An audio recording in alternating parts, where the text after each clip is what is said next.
Hi everyone, today we are going to learn how to play the tune Arkansas Traveler.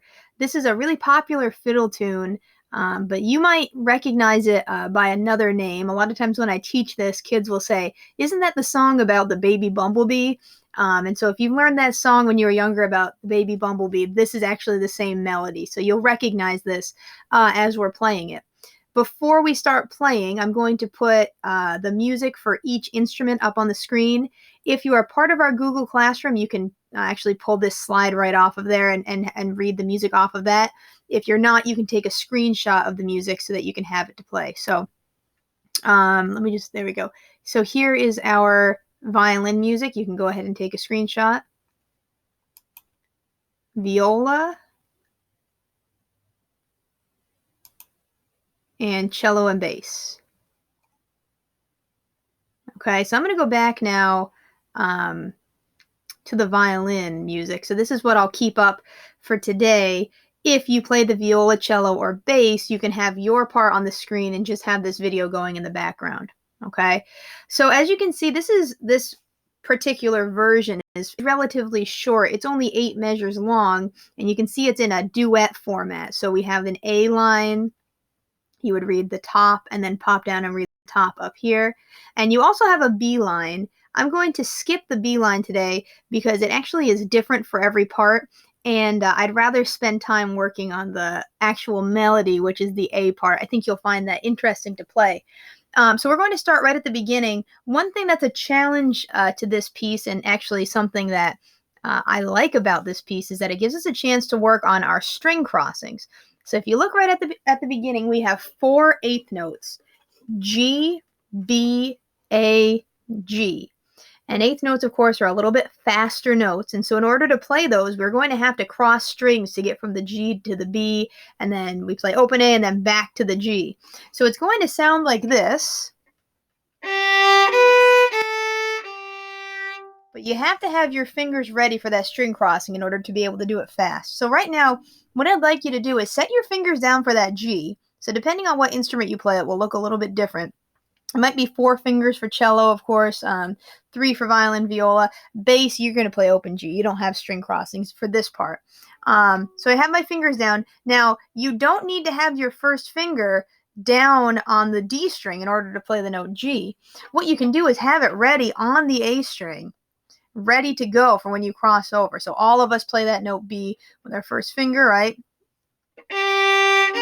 Oops. See how it's much easier when that first finger is there? So if you're not able to do that comfortably yet, this is a good spot to pause and make sure you really have that down with that string crossing, okay? If we look after those eighth notes, it should be pretty easy. E, E, D, D, G, G, quarter notes, right? Let me play the first 2 measures for you, and then I'll have you do it with me. So this is what it's going to sound like from the beginning.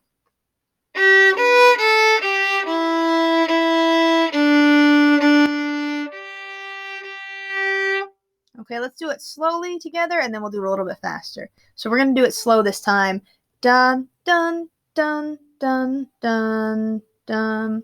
Ready, here we go.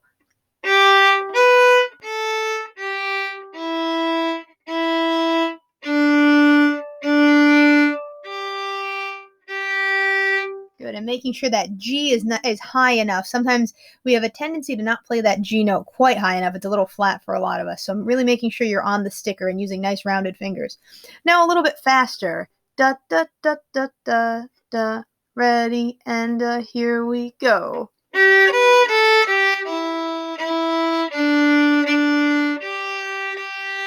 Awesome. Let me play for you the next 2 measures, measures 3 and 4, so you can hear what they sound like.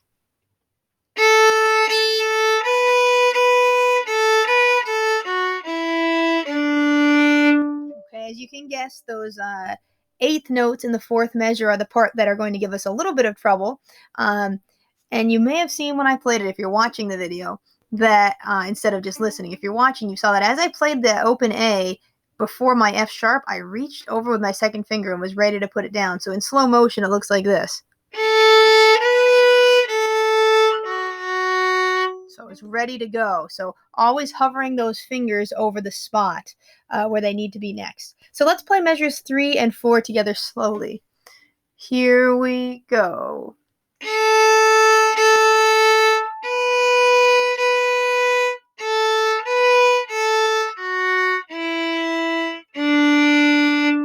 Good, a little bit faster. 1, 2, here we go.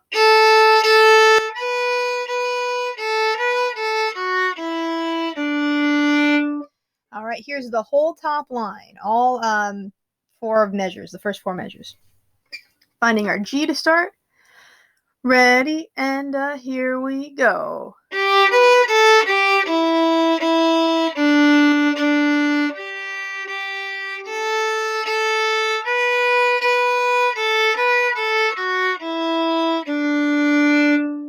Okay, if any part of that gave you a hard time, this is a good spot again to stop, to pause the video and kind of go through it on your own. Luckily, we all know all of these notes. We should be very comfortable with these notes, just D and A string notes. Or if you're a bass, D and G string notes. But now I'm going to pop down to measure 5. So remember, we're just doing the A lines. We're skipping the B lines for right now. And if you look at measures 5 and 6, you'll recognize that they're the same as 1 and 2 with one difference, and that difference is that beat 4 is a rest. So we should be able to play measures 5 and 6 right now together pretty easily. Finding that G. Ready, here we go.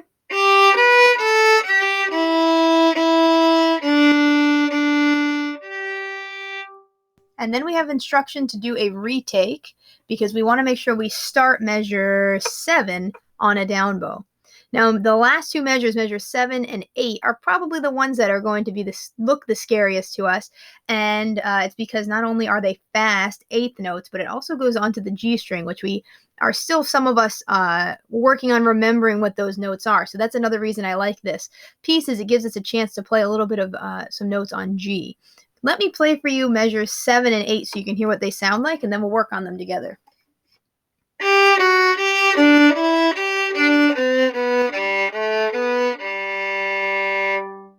Okay. Let's do this, and I like to use this method in the itty bitty bit method, and I'm actually going to do it 2 8th notes at a time. So we're going to start with the first 2 8th notes. I'm in measure 7. This should be pretty easy for us. G, F sharp.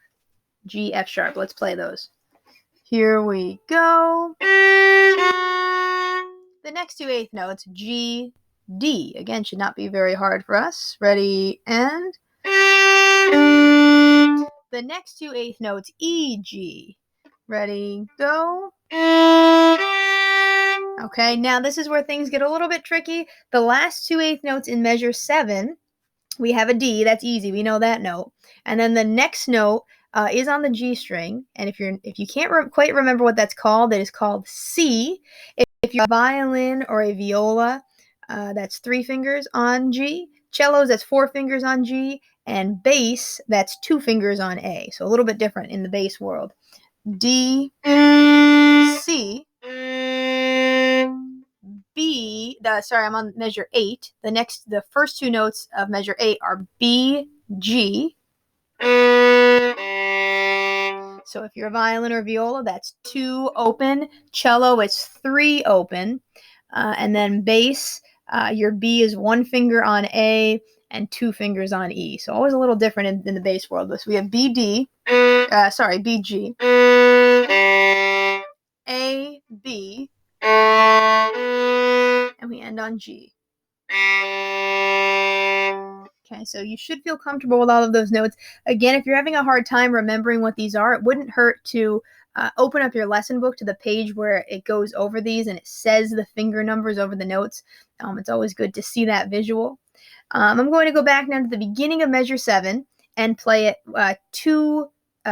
with 4 8th notes at a time. So 2 beats worth, 4 8th notes at a time. So first it's G, F, G, D. Let's try that.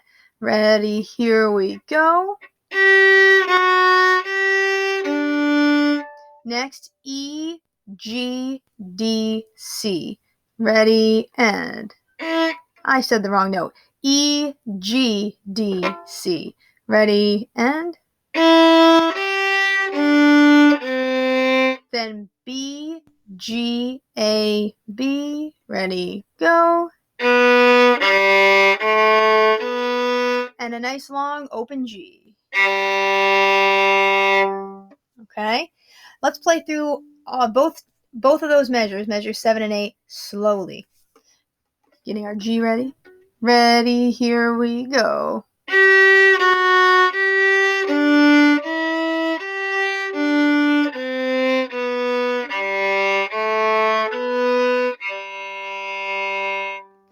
Okay, now these two measures might be a spot where you need to take some extra time this week to keep coming back to them and practicing them. I don't expect them to be fast your first time, but don't get discouraged. Make sure you put some time into it so that you can learn this. The endings, measure 7 and 8, should ideally sound like this by the time you have it up to the correct tempo.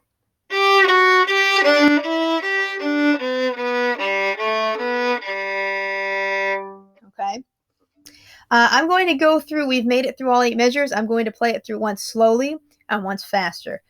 So you can pick which version you feel comfortable with now. And if you're doing the slow version now, maybe you can come back later after some practice and play with me for the fast version. Okay, so here is the slow version. Ready, and here we go.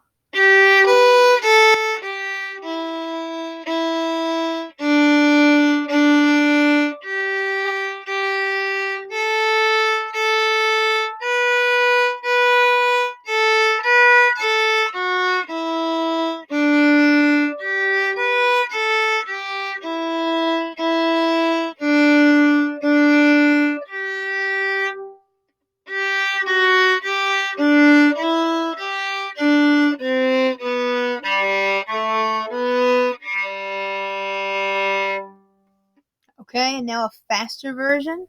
Ready, and here we go.